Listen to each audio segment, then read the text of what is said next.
तर मंडळी 2 महिन्यापूर्वी अक्कलकोटला जाण्याचं नियोजन केलं आणि अचानक बाबूचा फोन आला. तारीख लक्षात आहे ना?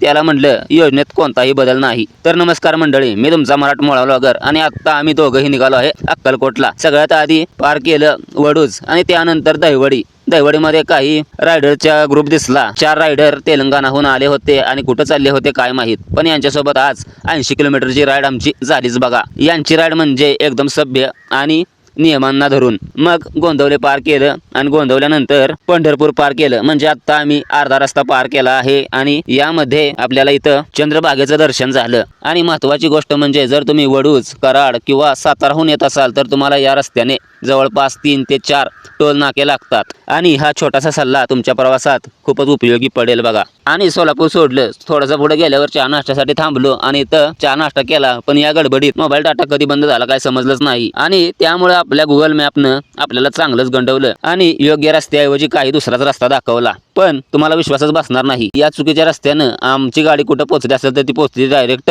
तुळजापुरात. आणि त्यावेळी मनात विचार आला, आई तुळजाभवानीचं दर्शन हे काय आपल्या प्लॅननं झालं नसून आई तुळजाभवानीच्याच मर्जीनं झालं आहे. आता छोटासा सल्ला इथेही देतो की इथं तुम्हाला चप्पल काढावी लागते, ती कुठल्या तरी एखाद्या स्टॉल पाशी, जे तुम्हाला इथं जवळपास 5 रुपये 10 रुपयामध्ये होऊन जातं. जर मंदिर आवारात चप्पला काढल्या तर त्या डायरेक्ट कचरा कुंडीत जाऊ शकतात. आणि यानंतर आम्ही इथल्या तुळजाईचं दर्शन घेतलं, तेही एकदम पटकन, कारण आम्हाला अक्कलकोटलाही जायचं होतं. आणि तुळजाभवानी आईचं दर्शन घेऊन झाल्यानंतर इथला मंदिर परिसर बघितला, इथली थोडीफार संस्कृती बघितली. बाबूलाही काही गोष्टी इथं घ्यायच्या होत्या त्या घेतल्या आणि थेट निघालो अक्कलकोटकडे. तर अक्कलकोटचा पुढचा भाग तुम्हाला नक्कीच दुसऱ्या भागात बघायला मिळणार आहे. तोपर्यंत व्हिडिओला लाईक करा, शेअर करा आणि मला फॉलो नक्कीच करा. भेटू पुढच्या जबरदस्त व्लॉगमध्ये. तोपर्यंत जय महाराष्ट्र.